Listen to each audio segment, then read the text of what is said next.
नमस्कार, खबर उत्तराखंड देख रहे हैं आप और मैं आपके साथ सपना दीपक मदेशिया। बुलेटिन का आगाज करेंगे, लेकिन उससे पहले अल्मोड़ा से एक बड़ी खबर सामने आ रही है, जहां मारचूला में भीषण हादसा हुआ है। खाई में गिरी यात्रियों से भरी बस। यहां बड़ी जानकारी दे रहे हैं, जहां हादसे में 37 लोगों की मौत हो चुकी है, कई घायल है। घायलों को हेली एम्बुलेंस से पहुंचाया जा रहा है एम्स।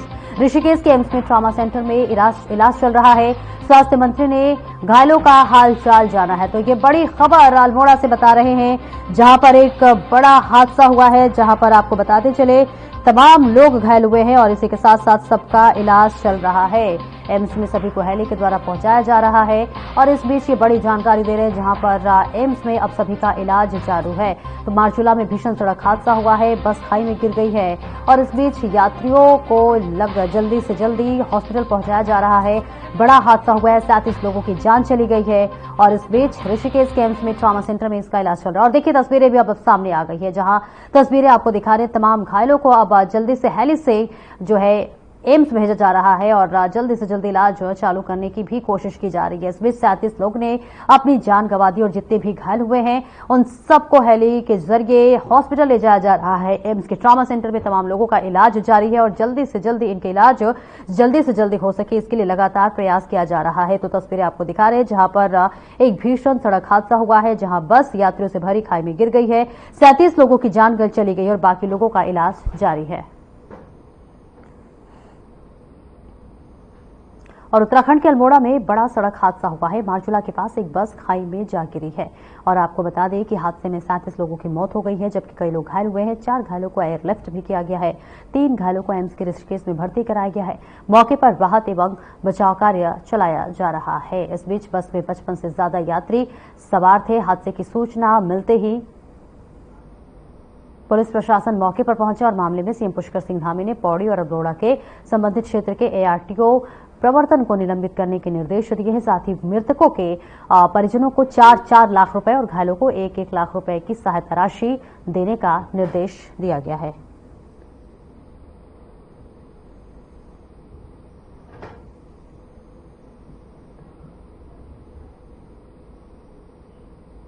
रामनगर के पास अल्मोड़ा जनपद में बहुत ही दुखद घटना घटी है। एक गहरी खाई में बस गिर गई, जिससे अनेक लोगों को अपनी जान से हाथ धोना पड़ा है और कई घायल हुए हैं। उन सभी घायलों को तत्काल स्वास्थ्य सुविधाएं मिले, उपचार मिले, उसके लिए सभी एम्बुलेंस इत्यादि की व्यवस्था तत्काल वहां पर की जा रही है। सभी को भेजा गया है। सभी अफसरों को मौके पर जाने के निर्देश दिए हैं और इस पूरी घटना के लिए कुमाऊं कमिश्नर को मजिस्ट्रियल जांच के आदेश दिए हैं।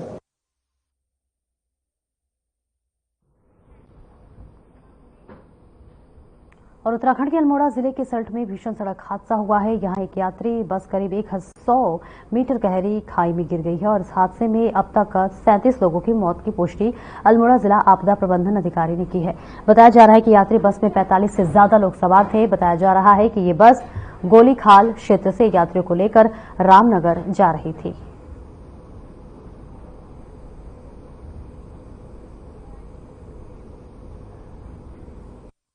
बहुत ही दुखद घटना है और इसमें सर्च एंड रेस्क्यू ऑपरेशन अभी चल रहा है।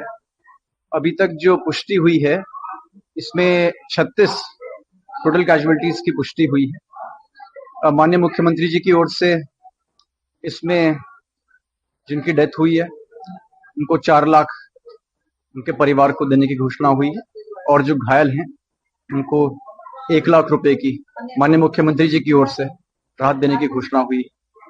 सर्च एंड रेस्क्यू ऑपरेशन अभी चल रहा है। रामनगर के पास अल्मोड़ा जनपद में बहुत ही दुखद घटना घटी है। एक गहरी खाई में बस गिर गई, जिससे अनेक लोगों को अपनी जान से हाथ धोना पड़ा है और कई घायल हुए हैं। उन सभी घायलों को तत्काल स्वास्थ्य सुविधाएं मिले, उपचार मिले, उसके लिए सभी एम्बुलेंस इत्यादि की व्यवस्था तत्काल वहां पर की जा रही है। सभी को भेजा गया है। तो जैसे हमें पता चला, हम भागते हुए आए थे, मेरे गांव वाले थे साथ में। जैसे हमने लोगों को देखा, लगभग लोगों को जितने लोग बचे हुए थे ऊपर, तो हमने उन्हें रेस्क्यू किया, निकाल दिए थे उन लोगों को। तो अब जो कि 20+ लोग मृतक हैं जो मर चुके हैं और जो बचे प्रशासन यहाँ कितनी देर में प्रशासन शायद 1 घंटे बाद पहुंची थी।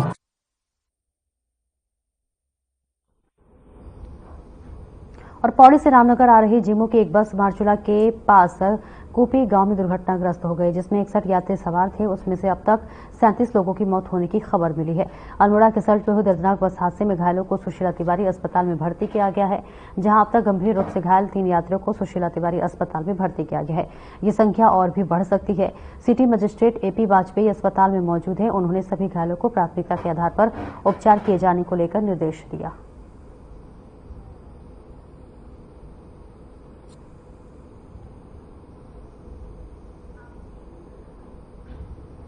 और देहरादून के जिलाधिकारी सवीन बंसल ने दून वासियों को समस्याओं को सुनने के लिए जनता दरबार लगाया। इस बीच जिलाधिकारी सवीन बंसल ने कहा कि इस बार 25 शिकायतें प्राप्त हुई हैं। जमीन के विवाद और कोर्ट में लंबित मामले शामिल हैं। आने वाले समय में हम लेटर मॉनिटरिंग सिस्टम बनाने जा रहे हैं, जिसमें लोगों की शिकायतों को डिजिटल माध्यम से अपलोड किया जाएगा।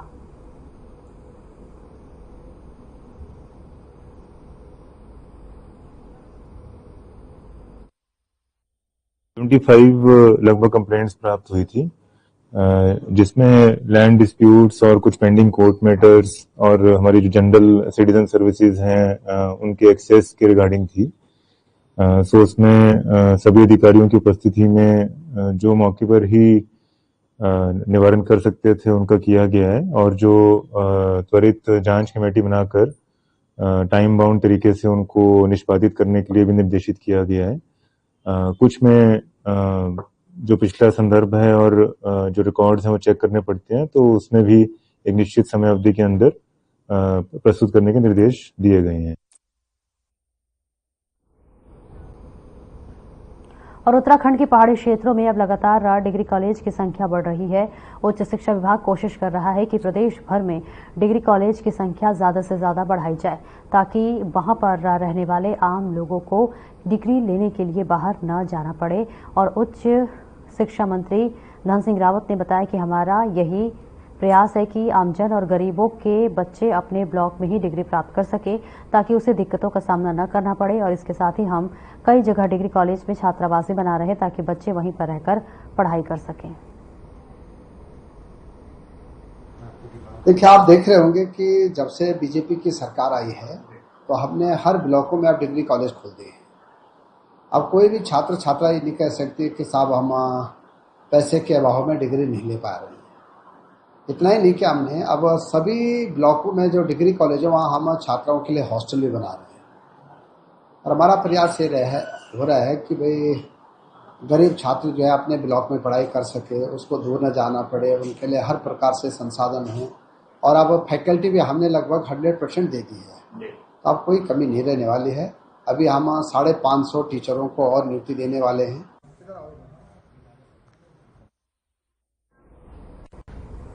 और शराब की अवैध बिक्री के खिलाफ श्यामपुर के लोगों का गुस्सा फिर फूटा है।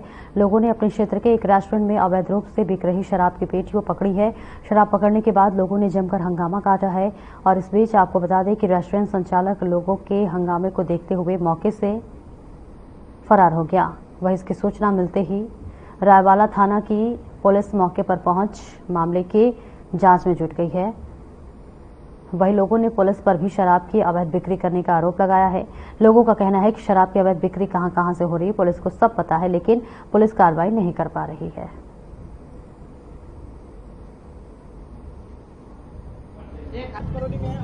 जैसा कि मैं आपको बताना चाहूंगा कि कुछ समय क्या कहूंगा कि 1-2 साल से यहाँ पर अवैध तरीके से शराब बिकने का मामला यहाँ पर लोगों के सामने था, और बार बार इसकी शिकायत आ रही थी।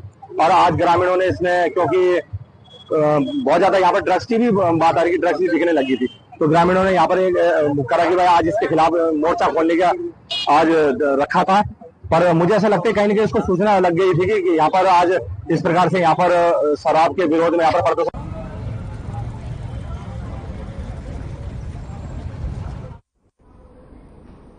और हल्द्वानी के बहुचर्चित शनि बाजार के बाहर लग रहा अवैध बाजार की हफ्ता वसूली का एक वीडियो लगातार वायरल हो रहा है। वीडियो में देखा जा रहा है कि 2 लोग शनि बाजार के बाहर अवैध रूप से लग रही दुकानों में से वसूली कर रहे हैं। जानकारी के अनुसार नगर निगम द्वारा शनि बाजार के अंतर्गत नियमों के मुताबिक ठेका दिया गया है, और नियम में साफ लिखा है कि बाजार के अंतर्गत प्रत्येक दुकानों का क्षेत्रफल और व्यापार के हिसाब से शुल्क तय है। इसके बावजूद भी निर्धारित शुल्क से ज्यादा लिया जाता है। तो वही आपको बता दें कि जहां पीड़ितों ने इसकी शिकायत अधिकारियों से की, परंतु इस मामले में कोई सुनवाई नहीं हुई है। तो अवैध बाजार में हफ्ता वसूली का मामला लगातार बढ़ता हुआ नजर आ रहा है, जिसका वीडियो भी सामने आ रहा है। और अब अवैध बाजार में जो हफ्ता वसूली है वो अपने चरम पर है। लगातार इस तरह से हफ्ता वसूली को अंजाम दिया जा रहा है, जिसके पीछे अब जो है एक बड़ा हाथ भी बताया जा रहा है। हालांकि लगातार लोग इससे परेशान हैं, मामले में कोई भी सुनवाई नहीं हो रही है, जिसका वीडियो भी लगातार वायरल हो रहा है। वीडियो दिखा रहे हैं जहां पर जो अवैध हफ्ते वसूली करते हुए नजर आ रहे हैं और इसके खिलाफ भी लगातार शिकायत की जा चुकी है, लेकिन अब फिलहाल इसमें कोई भी सुनवाई होती हुई नजर नहीं आ रही है। दबंगों का जो हौसला है वो लगातार बुलंद होता हुआ नजर आ रहा है और इस बीच वो हफ्ता वसूली करते हुए नजर आ रहे हैं, जिसका वीडियो आने के बाद भी, शिकायत करने के बाद भी अब तक कोई सुनवाई नहीं हुई है, जिसके बाद से लगातार प्रशासन पर भी सवालिया निशान खड़ा होता हुआ नजर आ रहा है। फिलहाल मामले में अब आगे क्या कुछ होगा देखने वाली बात होगी, लेकिन इस बीच तस्वीरें आपको दिखा रहे हैं जहां हफ्ता वसूली का जो मामला है वो लगातार बढ़ता हुआ नजर आ रहा है।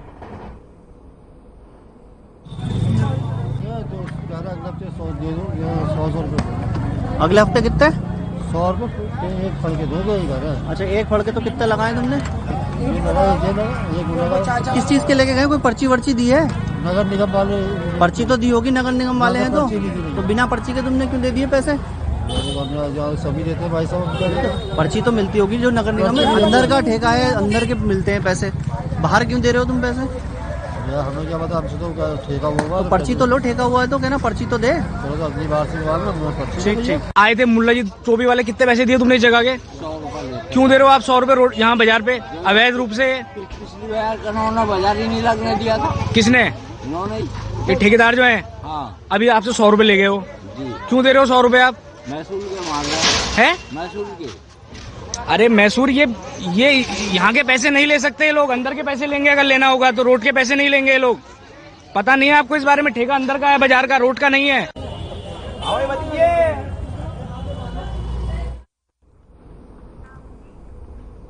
और ऋषिकेश में रेलवे रोड स्थित खंडहर हो चुके सार्वजनिक शौचालय के परिसर में एक युवक का शव मिला है, जिसके बाद स्थानीय लोगों ने पुलिस को सूचना दी। सूचना मिलते ही त्रिवेणी घाट चौकी प्रभारी प्रकाश पोखरियाल पुलिस टीम के साथ मौके पर पहुंचे और शव को कब्जे में लेकर पोस्टमार्टम के लिए भेजा है। तो वही आपको बता दें, चौकी प्रभारी प्रकाश पोखरियाल ने बताया है कि मृतक पिछले 3 दिनों से लापता था और परिजन उसकी तलाश कर रहे थे, लेकिन इसकी सूचना परिजनों ने पुलिस को नहीं दी थी।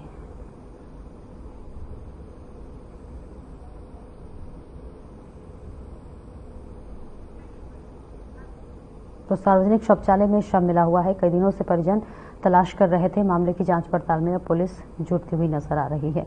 सनसनीखेज मामला आपको बता रहे हैं, जहां पर कई दिनों से परिजन तलाश कर रहे थे और अब तलाश के बाद से एक बड़ी सफलता पुलिस को हाथ लगी है, जहां पर शव को शिनाख्त कर लिया गया और इसी के साथ साथ बताया जा रहा है कि जो शव था वो सार्वजनिक शौचालय में पड़ा हुआ था, जहां से अब उसे बरामद कर लिया गया और आगे की जांच पड़ताल में पुलिस अब जुटती हुई नजर आ रही है। तो तस्वीरें आपको दिखा रहे हैं जहां पर आगे की कार्रवाई पुलिस की जारी है।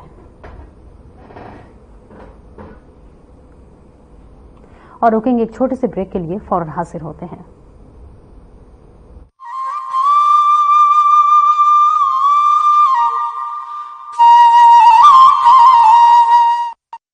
भारत माता की सुरक्षा में जिन सपूतों ने लहू बहाया है, उनके आश्रितों का दायित्व धामी सरकार ने उठाया है। मुख्यमंत्री पुष्कर सिंह धामी ने लिया है शहीदों के परिजनों को स्वावलंबी एवं आर्थिक तौर पर सबल बनाने का संकल्प, जिसके तहत सैनिक कल्याण की दिशा में कई प्रभावशाली एवं ऐतिहासिक निर्णय लिए गए हैं। सबसे पहले तो शहीद के परिवारों को मिलने वाली अनुदान राशि को बढ़ाया गया है, जिसके चलते अब बलिदानियों के आश्रितों को 10 नहीं बल्कि सरकार द्वारा 50 लाख की वित्तीय मदद दी जाएगी। इसके अलावा शहीदों के आश्रितों को सरकारी विभागों में नियुक्ति दी जाएगी। यही नहीं, सरकारी नौकरी के लिए आवेदन करने की समय सीमा को भी 2 साल से बढ़ाकर 5 साल किया गया है। मैं किरण रतूड़ी, शहीद श्री राकेश चंद्र रतूड़ी जी की पुत्री, मुख्यमंत्री श्री पुष्कर सिंह धामी जी का आभार व्यक्त करती हूँ, क्योंकि उनकी सरकार ने कहीं पर भी हमें अकेला नहीं पड़ने दिया। उनकी सरकार द्वारा हमें पूरा सहयोग दिया गया, व सम्मान दिया गया। इतना ही नहीं, उत्तराखंड में देश के पहले सैन्य धाम का निर्माण भी करवाया जा रहा है। साथ ही किया जा रहा है अग्निवीरों के लिए सरकारी सेवाओं में आरक्षण की व्यवस्था का प्रावधान। कहना गलत नहीं होगा कि उत्तराखंड में सैनिक कल्याण को पहली प्राथमिकता दी जा रही है। मैं स्वाति भट्ट, शहीद भगवती प्रसाद भट्ट की पत्नी, आज उत्तराखंड सरकार का आभार प्रकट करना चाहती हूँ, क्योंकि उन्होंने कभी भी हमें अकेले नहीं पढ़ने दिया। सरकारी नौकरी करने का अवसर देकर उन्होंने हमें सशक्त बनाया, सुविधाएं दी, व्यवस्थाएं सुनिश्चित करी। आज हम अपने घरों में, अपने प्रदेश में सुरक्षित हैं, सुरक्षित नींद ले रहे हैं, सुरक्षित चैन से जी रहे हैं, तो केवल और केवल उन्हीं के कारण से, जिन्होंने हंसते हंसते अपने प्राणों का बलिदान कर दिया। जिनकी प्रत्येक सांस मां भारती को अर्पित है, उनके उत्थान के लिए उत्तराखंड सरकार समर्पित है। सूचना एवं लोक संपर्क विभाग उत्तराखंड द्वारा जनहित में जारी। उत्तराखंड ने पकड़ी औद्योगिक विकास की रफ्तार। नए औद्योगिक क्षेत्रों के विस्तार से आएगा निवेश, बढ़ेगा रोजगार। प्रधानमंत्री श्री नरेंद्र मोदी के मार्गदर्शन और मुख्यमंत्री पुष्कर सिंह धामी की दूरदर्शी सोच के चलते प्रदेश में उद्योगों के लिए अनुकूल माहौल तैयार किया गया है। निवेशकों के लिए आकर्षक नीतियां लाई गई हैं। यही वजह है कि हाल ही में आयोजित ग्लोबल इन्वेस्टर्स समिट के दौरान करीब 3,57,000 करोड़ रुपए के निवेश प्रस्तावों पर हस्ताक्षर हुए हैं। उत्तराखंड सरकार के प्रयासों से राज्य में न सिर्फ व्यापक निवेश आ रहा है, बल्कि नए औद्योगिक क्षेत्रों का भी विकास किया जा रहा है। राज्य सरकार के प्रयासों पर मुहर लगाते हुए केंद्र सरकार ने national industrial corridor development programme के तहत ऊधम सिंह नगर जिले के खुरपिया में इंडस्ट्रियल स्मार्ट सिटी विकसित करने की मंजूरी दी है।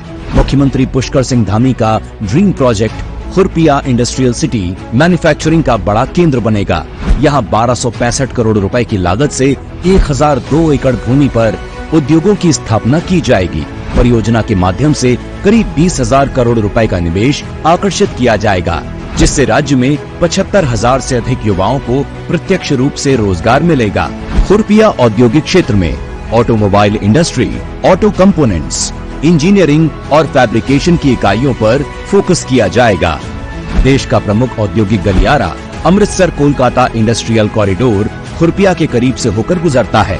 कॉरिडोर से जुड़ने के कारण खुरपिया की रोड, रेल और एयर कनेक्टिविटी मजबूत होगी, जिससे औद्योगिक उत्पादों के निर्यात में सुविधा मिलेगी। नए औद्योगिक क्षेत्रों के विकास और व्यापक निवेश आकर्षित करके धामी सरकार सशक्त उत्तराखंड की मजबूत नींव रख रही है। औद्योगिक विकास ने पकड़ी रफ्तार, बढ़ रहा निवेश, मिलेगा।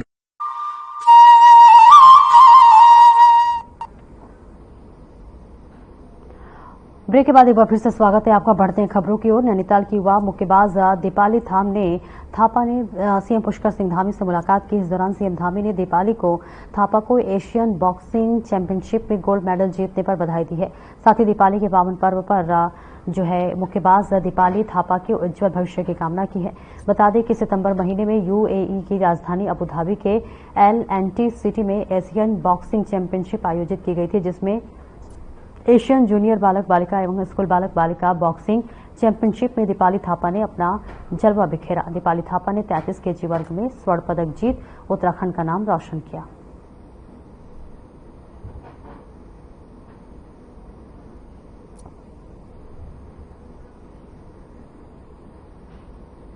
देहरादून दिल्ली के बीच बन रहे इकोनॉमी कॉरिडोर को लेकर केंद्रीय राज्य मंत्री अजय टम्टा ने कहा कि जल्द ही इस कॉरिडोर का निर्माण हो जाएगा, जिसमें अभी तक 95% काम पूरा हो चुका है।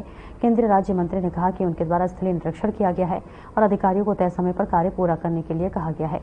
वहीं केंद्रीय राज्य मंत्री ने कहा कि इस कॉरिडोर के बनने से दोनों राज्यों के बीच दूरी कम होगी और आर्थिक गतिविधियों को लाभ मिलने का लगेगा। साथ ही केंद्रीय राज्य मंत्री ने कहा कि गढ़वाल क्षेत्र के लिए नेशनल हाईवे के क्षेत्र में यह एक बड़ी सौगात है।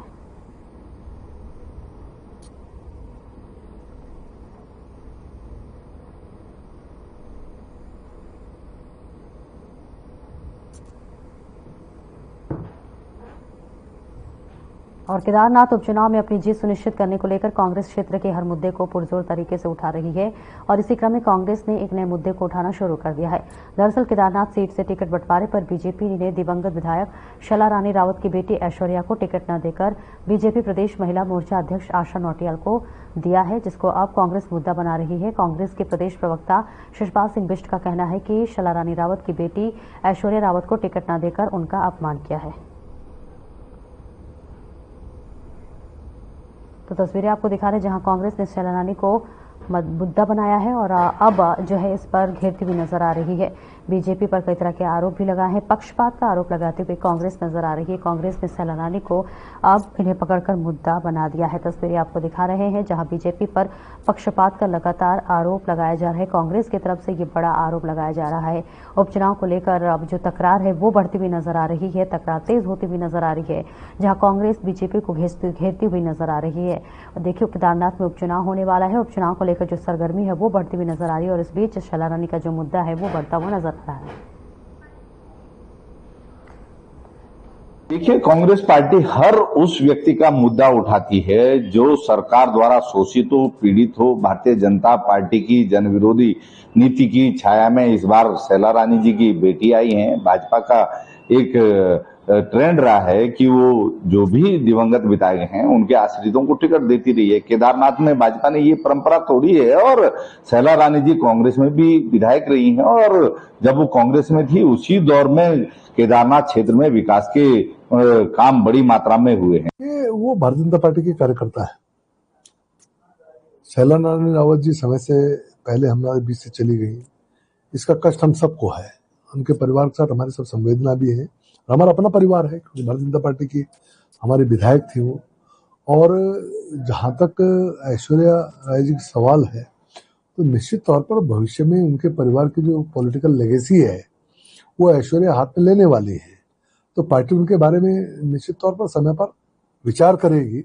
और आज पूरी तरह उन्होंने एक बहुत अच्छा जो मुझे उनका कदम रहा कि वो बाकायदा इस समय प्रत्याशी के साथ खड़ी है और भारतीय जनता पार्टी के लिए काम कर रही है। आपको बहुत बहुत बगवाली। कैबिनेट मंत्री डॉक्टर धन सिंह रावत जल्द ही पार्टी के प्रचार प्रसार के लिए महाराष्ट्र जाएंगे। देहरादून के यमुना कॉलोनी स्थित शासकीय आवास में कैबिनेट मंत्री डॉक्टर धन सिंह रावत ने प्रेस वार्ता की। इस दौरान उन्होंने बताया कि वे 3 दिन बाद महाराष्ट्र आकर बतौर स्टार प्रचारक को पार्टी का प्रचार प्रसार करेंगे। साथ ही उन्होंने बताया कि केंद्रीय नेतृत्व की ओर से यह जिम्मेदारी दी गई है और इससे पहले 40 दिनों तक उन्होंने जम्मू कश्मीर में भी पार्टी का प्रचार प्रसार किया था।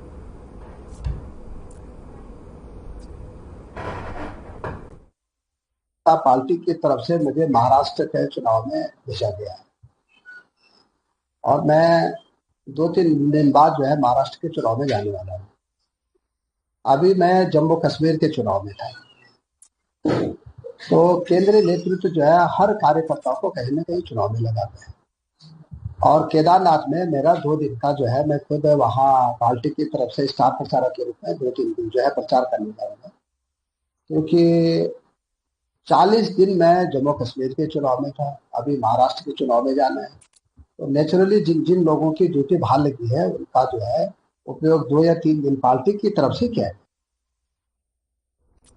और इस बुलेटिन में इतना ही। दीजिए इजाजत। नमस्कार।